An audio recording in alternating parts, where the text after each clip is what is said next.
Hey, Zach. What's going on, man? How are you? All right. How are you? That's great to see you, man. Good to see you. How Looking you great, been? man. Yeah, likewise, dude. I'm doing great, man. I'm doing great. I'm not as great as you. I look out my window here and I see snow just piling down Oh no. on top of the 10 inches we already have. Oh, Uh, are you serious? oh yeah. Oh yeah. And then Oh we're my gonna be Lord. we're gonna be about 20 below zero with wind chill right after it. That's what they tell me. So Oh, hell no. No, I thank you. Yeah. was gonna say you don't see that when you look out your window, do No, I you? mean it's been a little gray outside, but I mean it's like today it's like 55 degrees, so it's not terrible. I mean, I get cold at 50 degrees, so I can't even imagine, 20 below. Oh yeah, yeah. It's the Arctic out here, but Oh my yeah, Lord. I'm used to it. I kind of dig it. It's pretty cool. You Where do know, you live again? right outside of Chicago. That's right. Okay. Okay. Yep, That's what I thought. Yeah. yep, Yeah. yep. And Very you're cool. still in Memphis, right? I am. I am. Yeah, awesome. You got RockHouse Live going in Memphis, but you've got a flagship ready to go in March in Clearwater Beach. I know that's crazy, right? That's just Yeah. awesome, man. Yeah. I mean, tell me about that. I mean, it's a weird time. Yeah. It Um, really is. Yeah. it's a risk, right? I mean, what's it like in Florida? Are things opening up? Yeah. So, I mean, it's a risk. I mean, but at the same point in time, I don't know. Florida is its own animal, and it's pretty much open to the detriment probably of some places. And we're scheduled to open the Rock House Live Clearwater Beach location in March, and that's kind of when the season starts. So I imagine that we're going to have to, implement some social distancing and things like that just to be on the safe side. Yeah. But the opportunity is really it's not a bad time for us because we've got this great concept, and I partnered with Jock Weaver, who was the former president of Hard Rock International back in the day, Right. and we came up with a really very unique model where Florida being the exception because it was kind of a build from the ground up, but the future locations, we have a method where we can go in and restaurants that have closed and basically folks who've just walked away and left the keys, we can turn that around and turn it into a rock house for relatively, you know, uh, low cost in terms of investment. And we worked out a really cool structure for investors who come into the deal so that they're not hit with any liabilities or things like that. So it's relatively low risk investment. And coming in right now, when we're starting to emerge from this, things only get better from here. We build a COVID language into all the leases that we do. And plus we're building in, and I think this is important to talk about too, is we're building in my other company's technology, VNUE, VNUE. We're building in the Soundster technology, to track the music that's being played and make sure that the artists and songwriters get paid like they're supposed to. And we're also going to have built-in set FM technology for, instant material like instant downloads and things like that to your phones. And on top of that, we're going to do streaming to as well as other locations to the World Wide Web as well. So it's a hybrid concept. If we do have to close for some reason, we still have the ability to stream and download and do all that kind of stuff, and have performers to come in and do that, basically in a studio environment. So it'll be pretty cool.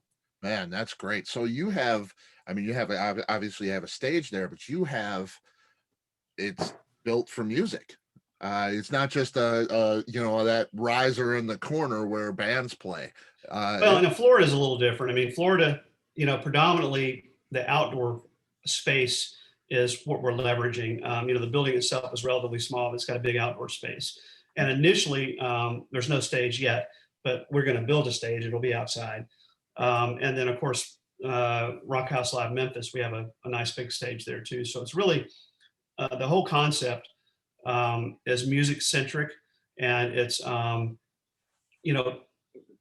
when I first created this back in 2005, I was thinking that I really want to create a boutique live music environment where you can see bigger artists up close and personal, or your favorite local, regional, and national bands, whatever size they are, I think that's even more important now because it's going to be, another several months at least before we start getting back into big shows. But we can support the smaller shows, and that's what RockHouse is ideal for. Yeah. Yeah. And that's so cool. I mean, it's great. Thanks, man. It is awesome because I miss it so much, and Me too. being and I photograph them, and then I'm having the last time I photographed a show.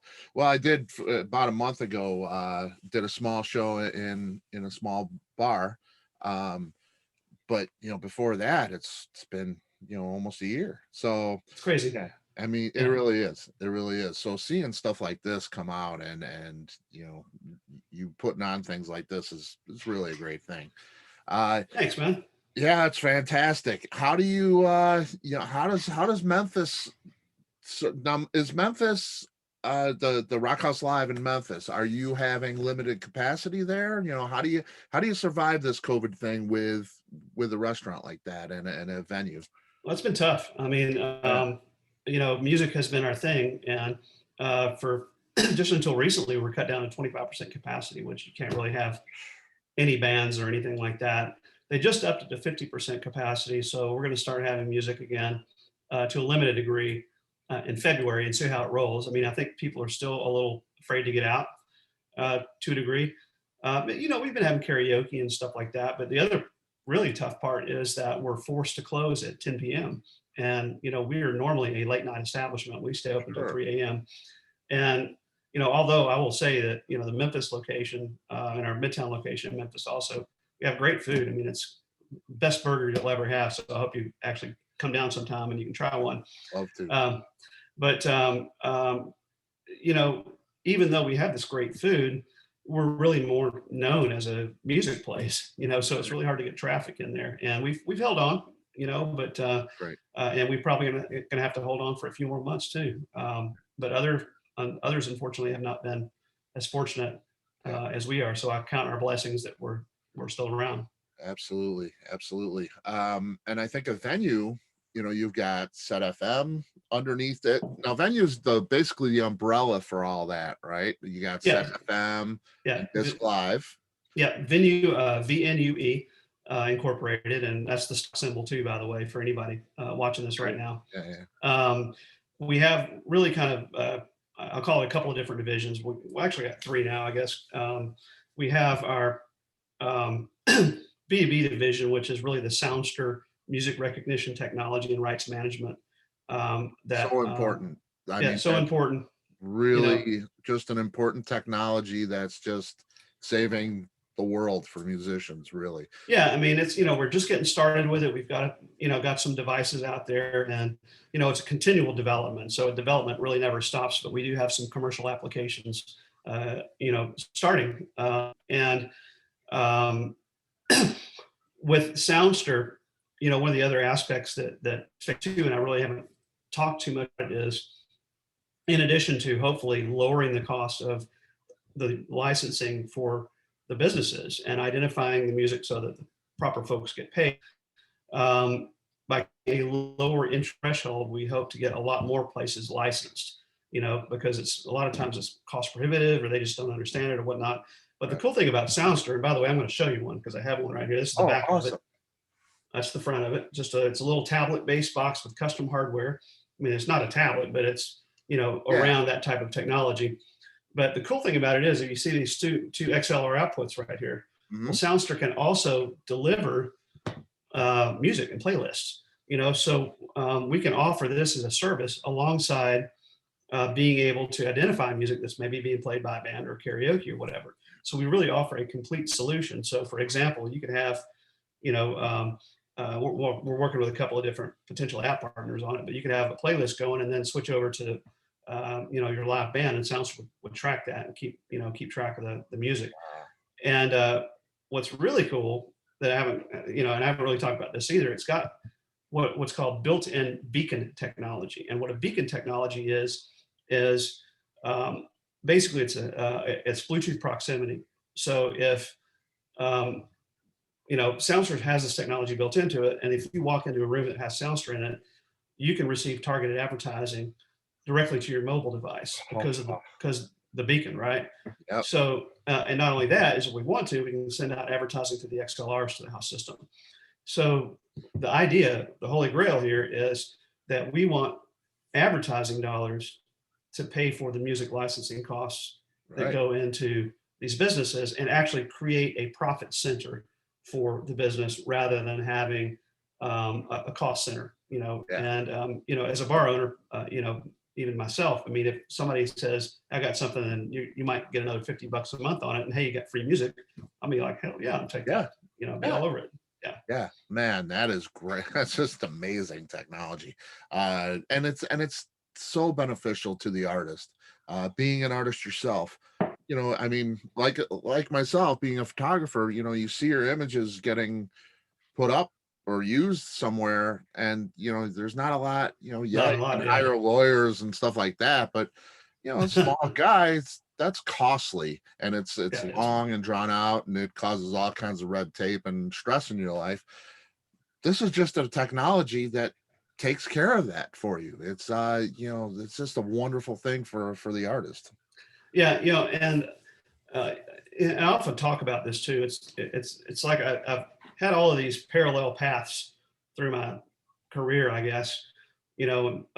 Set FM is one part of that, and then obviously, excuse me, Soundstore is one part of that, and then Set FM side, and the disc live side, which I've been doing instant live recording now for 17 years. Yep. And everything I've been trying to do has been really artist centric and artist focused. Providing the Set FM technology and the sister company Disc Live with the physical CDs and whatnot. It's a whole new revenue opportunity for artists that they don't have to do anything extra besides stand there and play. We do the rest. We do the marketing. We do the selling on site and online, and it can be really a significant amount of revenue. And we were set to go out with Matchbox 20 this past summer, and unfortunately that tour got put off till July. So I'm really hoping that it still goes in July. Right. But and we recently added another section of the company, which is our artist services and development. And we signed an artist by the name of Carissa Beal, Biele, out of Nashville. She's really good. So I'm going to make sure I send you a link on her so you can maybe get her some play. Yeah. But she's really, really, she's awesome. She's built up a good fan base, and I've known her for about 10 years from the music scene in Tennessee. And, we realized we had just this incredible team of people that have spent their lives in the music business and technology and whatnot. I've got Lou Mann, who was Capitol Records GM for a dozen years. And we've got Jock Weaver also on my VNUE team, who was president of Hard Rock and also was founder and president of TBA Entertainment, which was a big music event company in the 90s. And we've got Jim King, who was the CIO of BMI, one of the PROs. Okay. We just got this incredible team. And then I've got, of course, Jody, that works with us, Jody Best, who I got introduced through Lou, as a matter of fact. Capital. And then we've got this terrific publicist, Diane Lilly. But I realized, and I don't want to leave out Jeff Zakim either, because Jeff Zakim is my digital guy, and he was with Capitol as well. I guess we're like Capitol Records Junior or something. I don't know, but he worked with artists like Alice in Chains and with Nora Jones and some other really fantastic artists. We've got I realized we had this brilliant team sitting here. We're doing a bunch of technology stuff. I'm like, well, why don't we start, really searching out and finding some artists that could use our expertise and guidance in their careers, because there's a glut of music out there, and it's really hard for anybody to get anywhere if you don't have that type of team. So we put that together. We signed her about a week and a half ago, and we're going to be continuing to look for other artists like that. Man, that's great. That's great. Now, I mean, you're going to be producing and everything and recording in your own studio, right? So with VNUE, well, it's two separate things, really. I mean, I haven't really signed myself to VNUE in terms of an artist. I mean, I'm still kind of doing that on my own with the same people involved, but just separately from that. So VNUE is not, I mean, I pay everybody. VNUE doesn't pay them for my stuff. But for when it comes to artists that we're signing, Each one's going to be a little bit different. I mean, I think that we have some opportunity with Carissa to, she wants to do a new record Mhm. this year, at least a new single, so we anticipate, helping her along the way, matching her with the right producers. I'm not sure if I'm going to be the person producing, but, Okay. we'll match her with the right producer and, obviously put together a release schedule and a radio promo and the whole 9 yards for that. And at the same time, continue to build her network and her social following.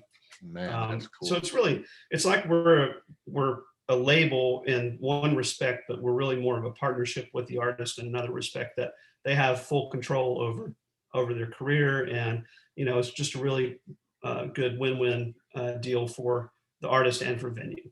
Yeah, and for the specifically the Memphis artists, if you're a local Memphis artist and you got a great venue like that and yourself right in town, cultivating that scene. I was in New Orleans, made my way through Memphis a couple of years back, and the music scene is incredible. There's music everywhere. So there's a lot to be taken into on the I agree. in in that scene. Uh, that's just it's a great opportunity for the artist and for yourself. Getting this underway. It's fantastic. Well, I'll tell you, I'm really, I'm very fortunate, and I thank God every day that I have the ability to work in the field that I work in. And you know, despite the hardship everybody's had through this pandemic, we're going to see the end of it, and we're going to see the light of day. I mean, that's really what my song "Fights" about. Actually, is just, we're going to reach the end of the tunnel, and we just got to stick together and stick it out, and we're gonna make it. Yeah. Yeah. And I want to talk about Fight, of course. It released January 25th, and it's from, your 6-song Ordinary Girl EP, which is fantastic. 6 songs. I mean, they're just so good. I love The Great Divide. That's Thank you, man. that guitar sound, and it's just fantastic. Yeah. Fight, the new single. When did you write that song? There's a really good story behind that song, and it's so fitting for today. But you didn't write it recently, did you? Oh no, wrote it a long time ago. Yeah. I in the aftermath of 9/11 actually is when I wrote that song. It was just a few months after that, after 9/11 happened, and everybody was devastated. And I've gone to the city and seen Ground Zero, and it was really sad. Sure. I wrote that song in the aftermath of that, and recorded a demo version, in my home studio, which was terrible. But it sat around for you know years, and then literally last year when I started recording the Ordinary Girl EP, I realized how much that the lyrics still echoed what was going on today in the world with the pandemic and everything else. And I was like, I'm going to put this down and do it the right way, and get Skid producing it, who's a genius, and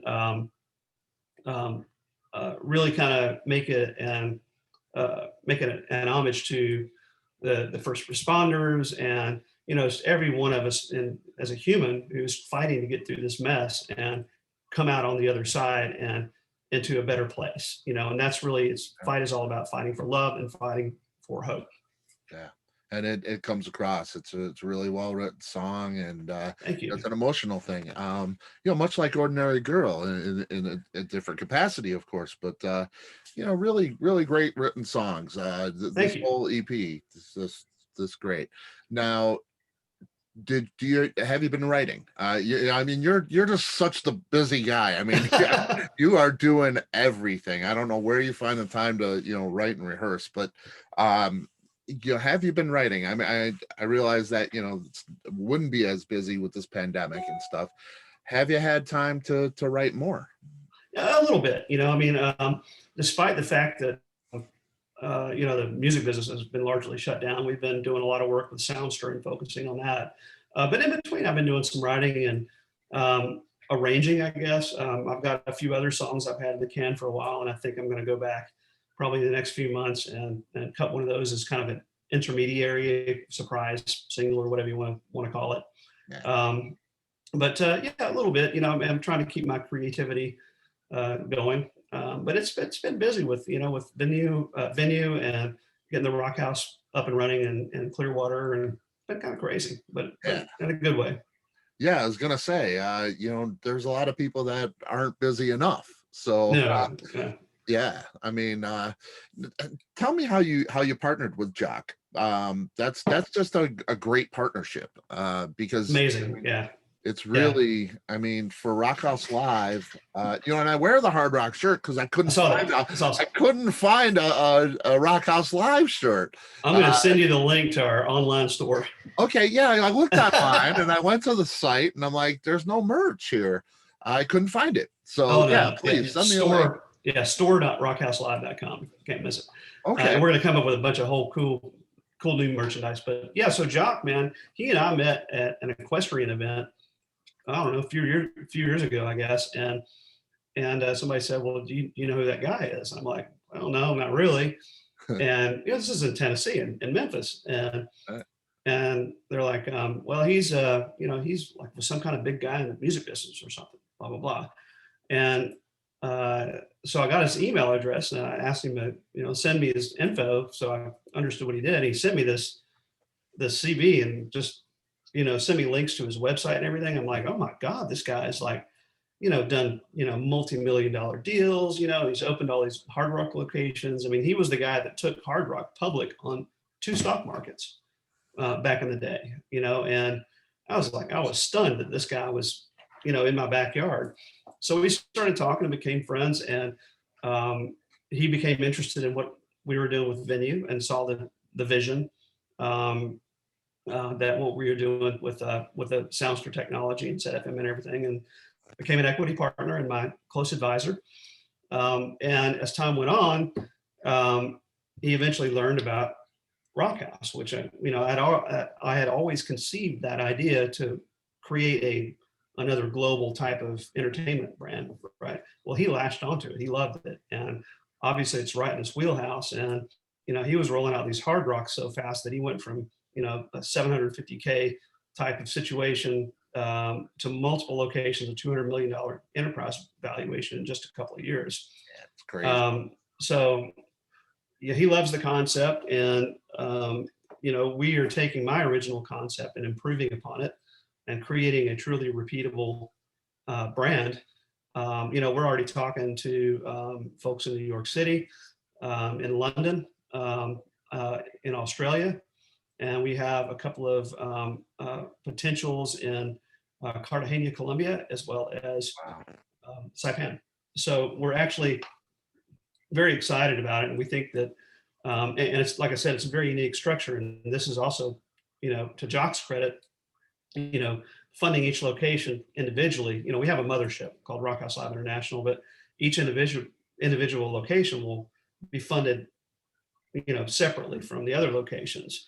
And then at a certain point in time, when we have enough locations, we're going to take the mothership public, and then whoever participated in the financing of the locations will have the option to convert into the public entity and have a piggyback registration rights. Wow. So it's a great opportunity, and without Jock, I couldn't have done all this. I mean, I literally started my first RockHouse in 2006, and had it open for a couple of years, and then kind of got my feet wet, learned the ropes about brick and mortar establishments, and then opened my one here in 2013, then opened the second one in 2014. So those are my incubators. I mean, I kind of incubated the concept in a less than perfect location. And with Jock on board, I mean, this location in Clearwater, it's a triple plus, location right in the middle of the tourist district, big hotels all around. The marina's literally 200 steps away. It's unbelievable. Just awesome. Awesome. Yeah. I mean, having a team like you have is just, man, everybody involved is lucky. They're lucky to have your technology sense and entrepreneurial sense. and then yourself, like you said, having his experience in that business and that forum is just, and right down the line, Jody's the best there is. She's I mean, awesome. She's awesome. I work with a lot, and there's many that I like, but Jody's a special one. She's Oh just my God. And, I'm so humbled to be working with her as well. I mean, when Lou told me, well, I've got this record chick, I worked with her at Capitol, and, she handles bands like Def Leppard. I'm like, yes. I mean, I was yeah, I mean, just to be amongst the artists that she works with, and she's great. I mean, and just, I've had nothing but awesome, just awesome experiences with her, and I'm going to work with her forever as long as I can. me too. Me too. Yeah, yeah, Well, there's a certain appeal. She just appeals to the writer and the publisher, the absolutely. radio person, Everybody. just a thing. She doesn't just send out the email. There's a human interaction that you don't get with everybody, and I think that's important in all business. You have to like the person you're working with, right, or talking to. Yeah. There has to be a certain camaraderie there, and and like I say, with your team, to have that and to have all that knowledge in one place, man. I'm humbled every day, man. I mean, I just like to think that I'm the nerd in the group, and I have just all these good people around me. It's just like phenomenal, So I'm blessed in that regard, and I think I wake up and I thank God every day that I have the opportunity to work with these folks, and they're my friends too, And Right. I love them all. Yeah, that's just awesome. That's just awesome. Your music career is, you've written some great stuff. Is it a hobby for you? What do you do when you're not steamrolling these ideas and just in that business mind? If your mind ever shuts down, which I can't imagine, It doesn't really. just Yeah.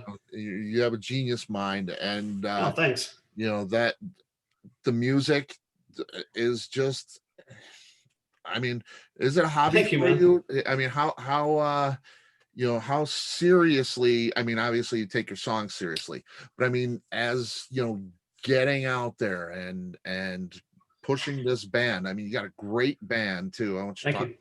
to me a little bit about the band that you're working with. Is it a great release for you from all the other stuff? So it's two things. One is I'm extremely driven when it comes to my own music.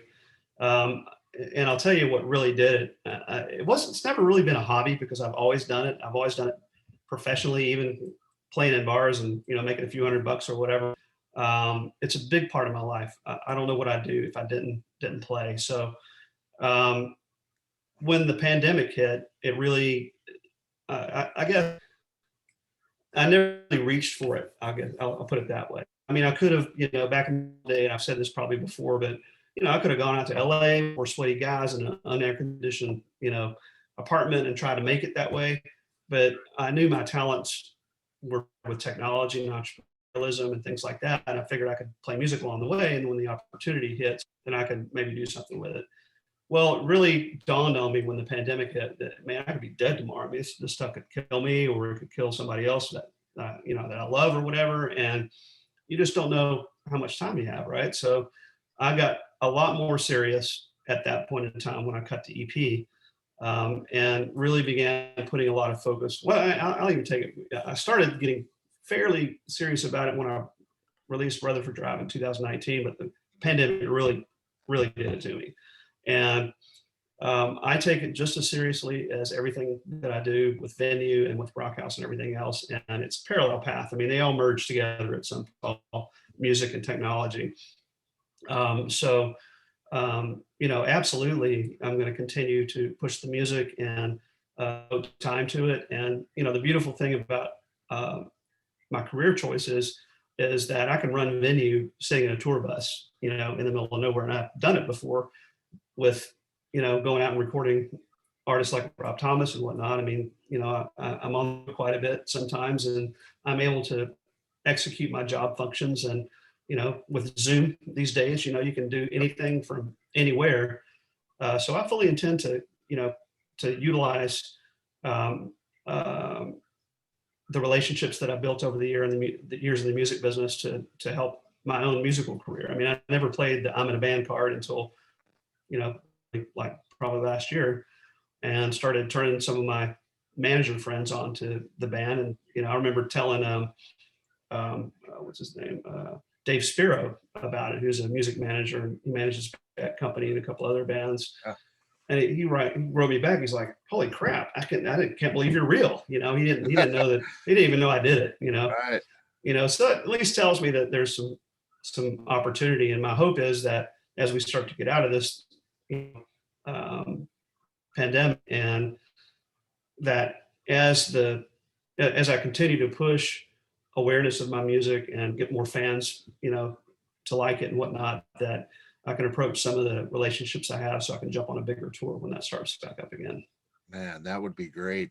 You got to come out to Chicagoland. Oh, come on, I will. Yeah, man, that'd be great. Tell me about the band. How long have you guys been together? You've been a unit for a pretty long time, right? Yeah, it's been kind of a unit, and we unfortunately haven't played together in quite some time because of the pandemic. But really, the main unit I'm going to really say is my guitar player, Jeff Cobble, and just phenomenal. I mean, this guy can play everything from the chicken picking stuff to the fastest shred that I've probably ever seen. I mean, the guy's just incredible, and that's really kind of the nucleus as it stands right now. We haven't really been playing that much, but we'll be ready to go whenever we get the opportunity to strike it back up again. Man, that's cool. That is cool. Well, Thanks, man. man, Zach, I appreciate your time, man. Oh, dude, anytime, man, anytime. It's so cool. It's always great to connect with you. And it's great, when you put out those, on your page, when you took us through, the Florida location with RockHouse Live, always so personable, always so gracious, and Thank you. you don't act like that genius entrepreneur. Let's say that. Well, I don't consider myself that, but I'm glad you somebody does. Yeah, Thank you definitely are, and we appreciate you as an artist and as a person. Thank you. And Well, I'm just a nerdy dude that I just do stuff. So that's all. you do a lot of stuff, friend. You do a lot of stuff, and you're enjoying yourself. It seems so. And that's great to see. That's awesome. Thank you so much, man. Well, I certainly appreciate it. Yeah, definitely. And let's keep in touch, and we'll talk again for sure. Absolutely. When you release that next single and when you're ready to tour and when the venue opens, there's lots of opportunities. So I got you, man, for sure. All right, we'll be in touch, man. Awesome, brother. Thank you Great so much. to you. Likewise, man. Take care. Take care.